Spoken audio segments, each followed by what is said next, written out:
Hukum merayakan Tahun Baru. Tepat tanggal 1 Januari, di belahan dunia pasti menyelenggarakan yang namanya Tahun Baru, tidak terkecuali di negara kita ini. Dalam Islam, istilah demikian juga dikenal sebagaimana biasa dirayakan pada tanggal 1 Muharram.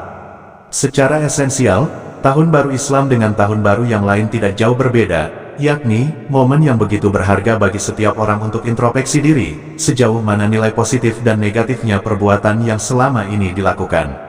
Namun, perbedaan itu justru muncul mengekspresikan momen tersebut. Dalam Islam, Tahun Baru dirayakan dengan perbuatan yang terdapat nilai-nilai ibadahnya. Akan tetapi, Tahun Baru di luar Islam, identik dengan hura-hura, ugal-ugalan dan sejenisnya. Kendati demikian, tak sedikit orang-orang Muslim yang ikut merayakan hal itu. Bagaimana hukum orang Islam ikut merayakan Tahun Baru selain Islam? Pada dasarnya, hukum merayakan Tahun Baru selain Hijriyah berdasar pendapat para ahli, merupakan masalah khilafiyah. Jika melihat jawaban-jawaban para ahli, secara umum ada dua pendapat. Pertama yang mengharamkan, dengan alasan tasyabuh bil kufar, dan kedua ada yang membolehkan. Pendapat yang mengharamkan sudah jelas, tak perlu dibahas lagi.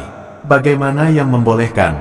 Di antara alasan yang membolehkan adalah, hukum boleh dengan syarat, di antaranya, 1. Memenuhi tujuan-tujuan sosial dan kebangsaan yang ditolerir oleh syara dan uruf.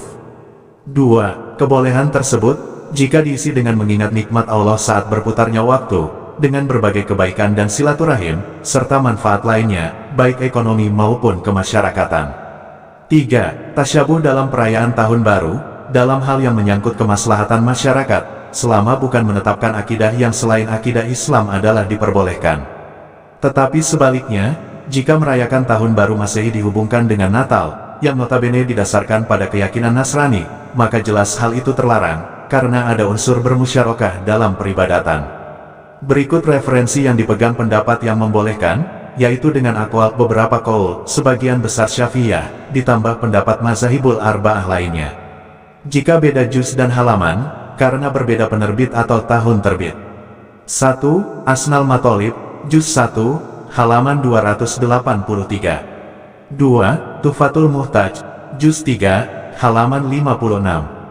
3. Syarah Al-Mahali Al-Minhaj, juz 1, halaman 359. 4. Tarek Baghdadi, Lil Khotib Al-Baghdadi, juz 15, halaman 444.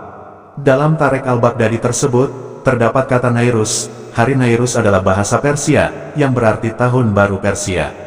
Segi tasyabuh, selama bukan yang bertalian dengan masalah akidah, sebagian ulama membolehkan. Dan masalah tasyabuh, menurut Imam Ibnu Hajar Al-Haytami, tasyabuh dalam akidah dan tasyabuh dalam syiar, maka kedua bentuk tasyabuh ini mahzur bagi kita, atau terlarang karena bertentangan dengan ajaran Islam. Tetapi kata beliau, dan jika dia sama sekali tidak berniat meniru mereka, maka dia tidak mengapa. Berikut referensi tambahan yang bisa menjadi rujukan.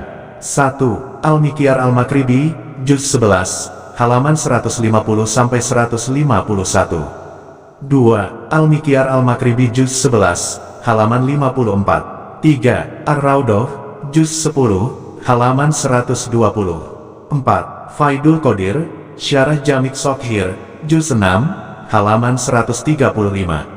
5. Hasyiatul Jamal Al-Minhaj, juz 4, halaman 17. 6. Ihya Ulumuddin, juz 2, halaman 16. Wallahu a'lam bishshawab.